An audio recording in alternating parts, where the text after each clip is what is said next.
താലി eternal wedding collections by Chungath jewellery. ഇതെല്ലാം എന്റെ കല്യാണത്തിന് വാങ്ങിയതാ. വാവ്, ഇതെവിടുന്നാ? MV Chacko golden diamonds Angamaly.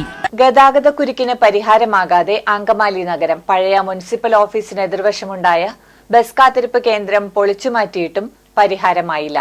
യാത്രക്കാർ പൊരിവെയിലത്താണ് ഇപ്പോൾ ബസ് കാത്തു നിൽക്കുന്നത്. വീതി കുറഞ്ഞ റോഡിൽ ഒന്നിലേറെ ബസ്സുകൾ നിർത്തിയിടുമ്പോൾ മറ്റു വാഹനങ്ങൾക്ക് പോകുവാനുള്ള ബുദ്ധിമുട്ടിനെ തുടർന്നായിരുന്നു KSRTC സ്റ്റാൻഡിനു സമീപത്തെ ബസ് സ്റ്റോപ്പ് പൊളിച്ചുമാറ്റിയത്.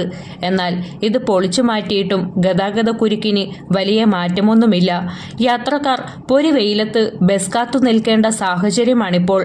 മാഞ്ഞാലി, പറവൂർ, പെരുമ്പാവൂർ ഭാഗത്തേക്കുള്ള യാത്രക്കാരാണിവിടെ ബസ് കാത്തു നിൽക്കുന്നത്.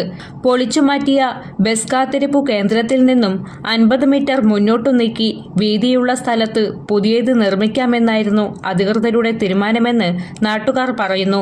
എന്നാൽ താൽക്കാലികമായൊരു വെയിറ്റിംഗ് ഷെഡ് പോലും നിർമ്മിക്കാത്ത സാഹചര്യത്തിലാണ്. ഈ ഭാഗങ്ങളിലെന്നും നിരവധി അപകടങ്ങൾ ഉണ്ടാകുന്നത് പതിവാണ്. വളരെയധികം ഭയത്തോടുകൂടിയെല്ലാമാണ് ആളുകൾ ഇതിലൂടെ കടന്നുപോകുന്നത്. ഗതാഗത നിയന്ത്രണത്തിന് സംവിധാനമൊരുക്കാനും സൗകര്യപ്രദമായ ബസ് സ്റ്റോപ്പ് നിർമ്മിക്കണമെന്നുമാണ് യാത്രക്കാരുടെ ആവശ്യം.